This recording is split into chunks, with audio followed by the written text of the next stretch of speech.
We started with the La Rosas, and when we felt like we had gotten the operation under control, we knew what we were doing, we started looking for another way to expand. We started with the cinema behind us. They're actually affiliated with some of our ownership group, and we had that piece of property. So we were looking for another brand, something to fill out that piece of property is really where we started. And we found Buffalo Wings and Rings. We were looking at another brand actually, and when we compared them, we thought that this operation and their support was really going to be what we needed. So we put them in, and it went really, really well. And quickly we said, hey, we should do this again.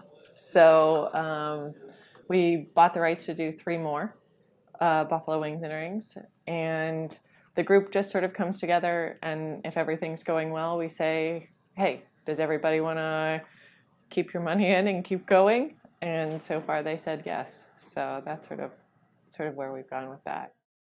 So one of the things that we were looking at was how many franchise operations that they had, how many franchise locations, and how many corporate locations. We wanted to make sure that they had a system in place that they were going to be able to support us. So the other brand that we were looking at only had 1 franchisee, and they had 200 corporate stores. And Buffalo Wings and Rings was the opposite at that time. They had 1 corporate store and 50 some odd franchise locations. So I felt like they would have a better system.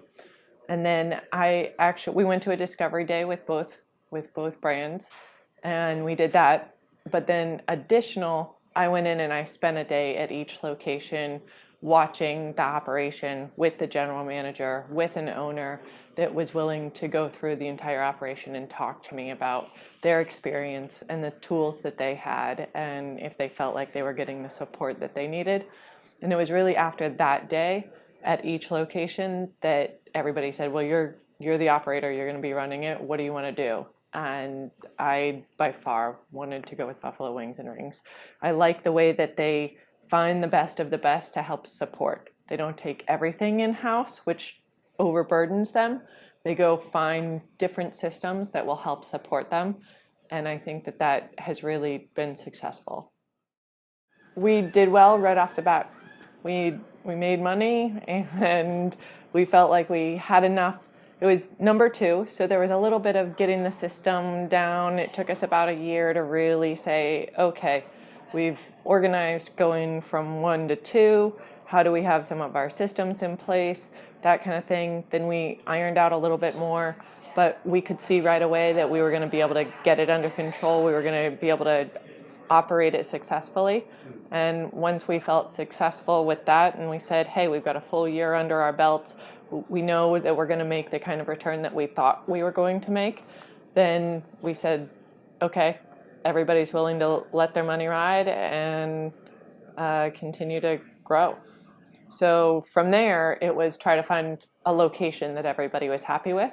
So the location that we wanted to move a little, not too far away. We didn't want to go crazy and go 2 hours away. So the only spot that we found, we decided that it was better if we went ahead and did 3 instead of doing just 1, and that it would give us a little incentive to keep going.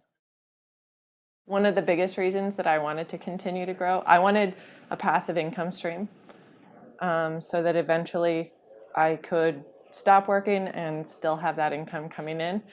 And above and beyond that, I wanted to create something where my team could grow as much as anything else. So the more that I pushed people and said, hey, we're going to do another one, the more they sort of turned around and said, yeah, that sounds great. Let's continue to grow, and we'll continue to stay with you if you continue to grow and you continue to find spots for us to grow as well. And so that has become as much the challenge as just growing the brand and for the income part of it. So I think I would just work if I wouldn't even need the income part of it. It's fun for me. I love the catering. they brought up the catering. I think it was last year, maybe 2 years ago. We did a couple of things with catering. I tried it, sort of dipped my toe in the water, didn't get real far, but bringing somebody else back in to go over catering, and I think it's going to be a great way to grow our brand and to get out there and get some extra sales that we're leaving on the table right now. And I think that's really exciting.